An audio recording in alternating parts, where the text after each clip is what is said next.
Hi guys, my name is Kelsey and I'm here to help you get started with your new Apprentice account.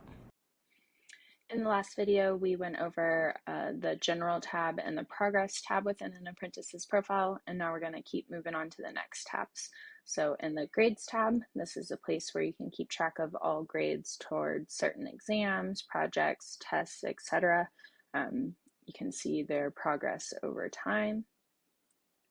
And to create a new entry, you simply click New over there. Pretty self-explanatory. This is a new feature and we hope to be building out on it here soon. Next tab over, we have the Journals tab. So as a sponsor, you cannot create a journal entry on behalf of an apprentice. You can only comment back on one. So if William, from his profile, he submits a journal entry, you can see he submitted this on the 3rd of February. Usually organizations require apprentices to submit a journal entry every time they submit hours for OJT or RTI, just to kind of reiterate on what they worked on that day. So William will submit this journal entry and you as a sponsor can come and comment directly back on it. So it's a way to communicate directly in his profile without having to send a few emails back and forth. The next tab over, we have Will's Case tab.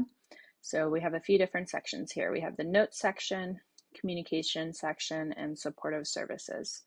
Notes refers to anything you just want to keep track of all in his profile. So it can be a general note, disciplinary action, performance note, etc. Keep in mind if you were to choose Reminder right here, this will send a reminder to William via email.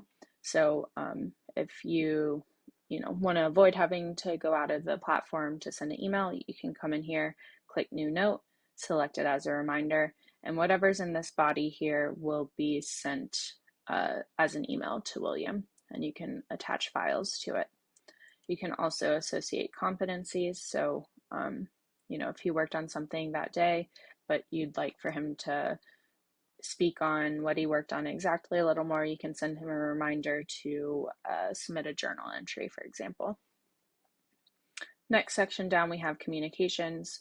So some organizations, as a part of their grant, they have to keep track of all communications with apprentices. So this is where you can do that. You can say, hey, on this day, I exchanged an email, phone call, text message, etc. The duration, and of course, what occurred in that meeting or communication. And then the last one down here, we have supportive services. Again, for grant reporting purposes, you may need to keep track of all money that has been invested in this apprentice.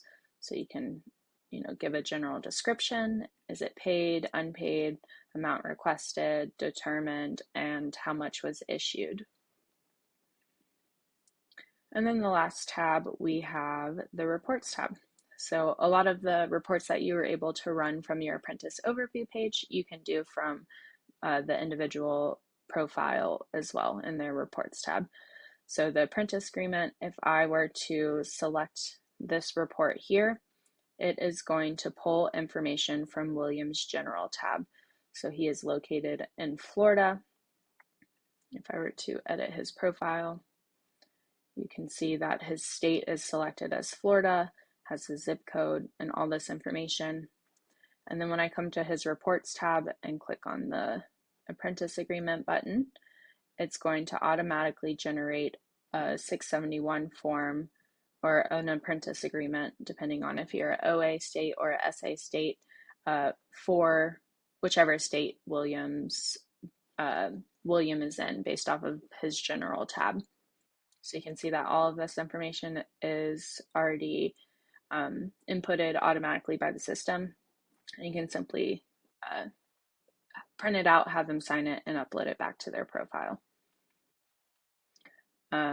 If there's ever an issue with this apprentice agreement, we don't have the most up-to-date one for your state that you operate in, please send it our way and we'll get that updated as soon as possible. You can also download these two reports. And then last but not least, this is where all files associated with this individual apprentice can be stored. So these are all the categories that we have uploaded into a system, but if there's one that a certain file doesn't pertain to exactly, you can just upload it under other files. That is it for an apprentice's profile. A lot to cover here. We'll keep learning in the next videos.